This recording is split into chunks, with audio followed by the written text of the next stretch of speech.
Your ship's amazing, Shepard. I've never seen a drive core like this before.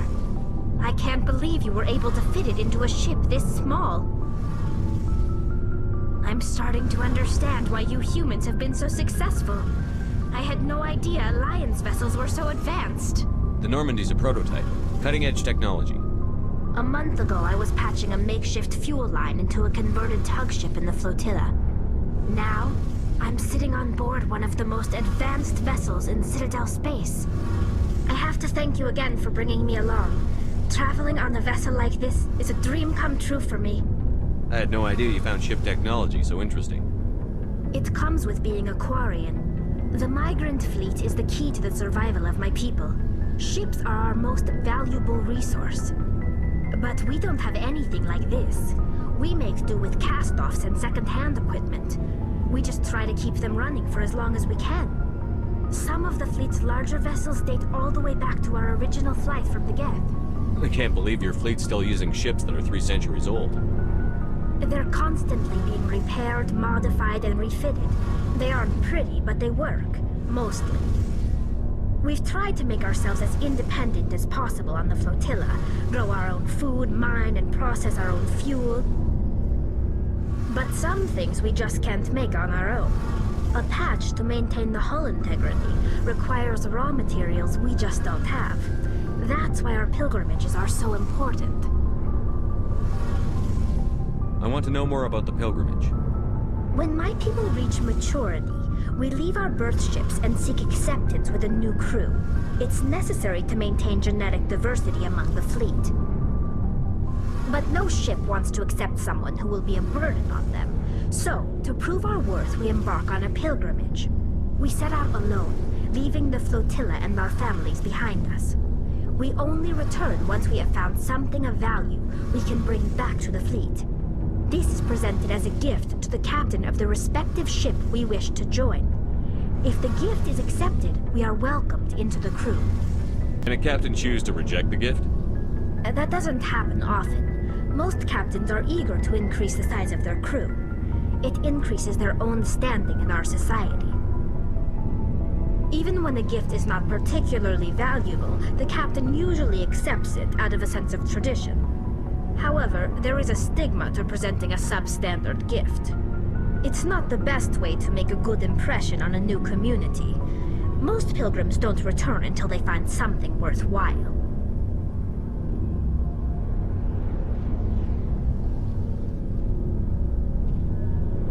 Can a captain choose to reject the gift? That doesn't happen often. Most captains are eager to increase the size of their crew.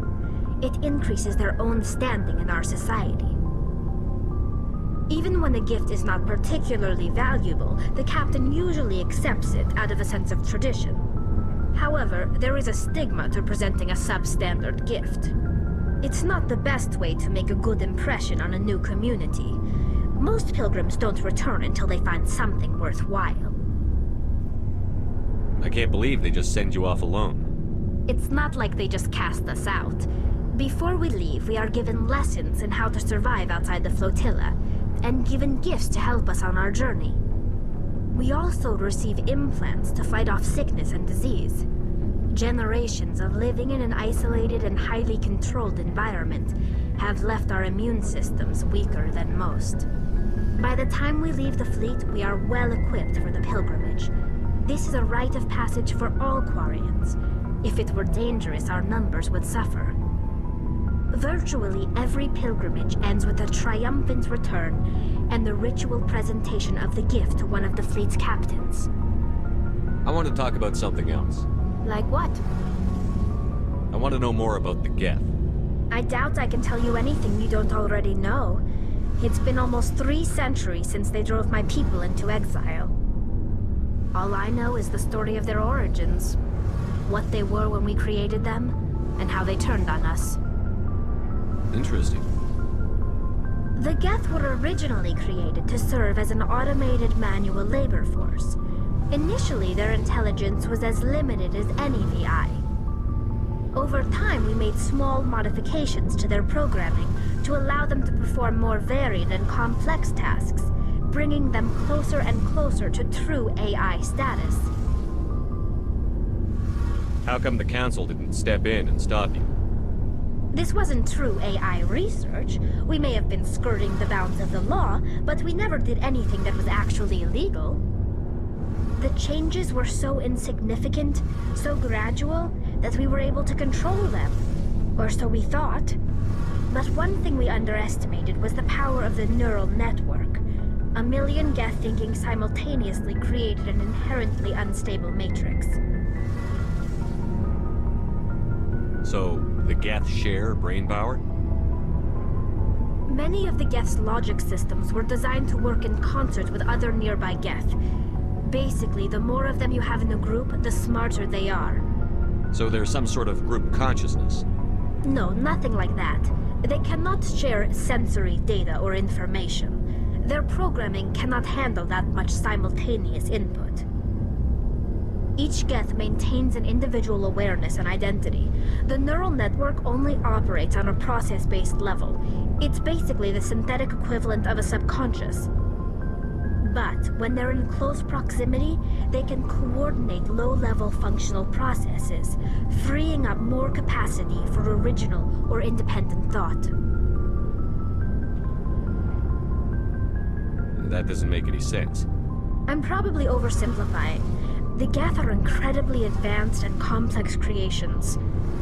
All you need to know is that they get smarter when they gather in large numbers.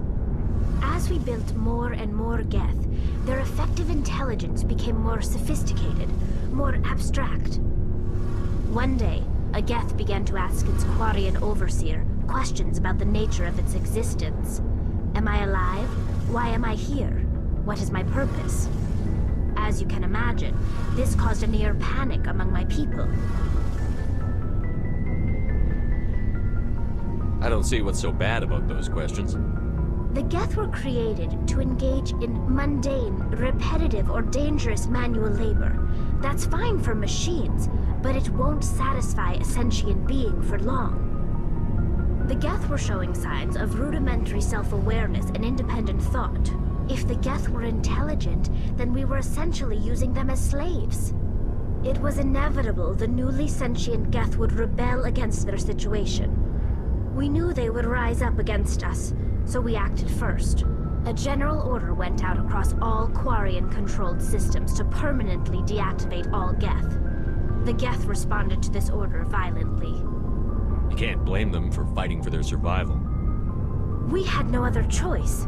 The geth were already on the verge of revolution. By acting quickly, we had a chance to end the war before it began. The hope was that most of the geth would still be little more than machines, incapable of organized resistance. But they had progressed much further than anyone anticipated. The war was long and bloody. Millions upon millions of Quarians died at their hands. In the end, we were forced to flee our own homeworld. We feared the geth would pursue us, but they never came beyond the veil. Now we drift through space, exile searching for a way to reclaim what was once ours. It's hard to feel sorry for you. Your ancestors tried to wipe out another species. We made a mistake when we created the geth in the first place, but we did not make a mistake when we went to war against them. If we had not acted, they would have wiped us out. They're a synthetic life form. They have no use for organics. None. Why do you think they cut themselves off from the rest of the galaxy? Why do you think they've killed every organic being who's ever tried to contact them? I didn't mean to offend you. I'm sorry. I didn't mean to get so worked up. Most Quarians tend to have pretty strong opinions about the geth. I should go. See you later.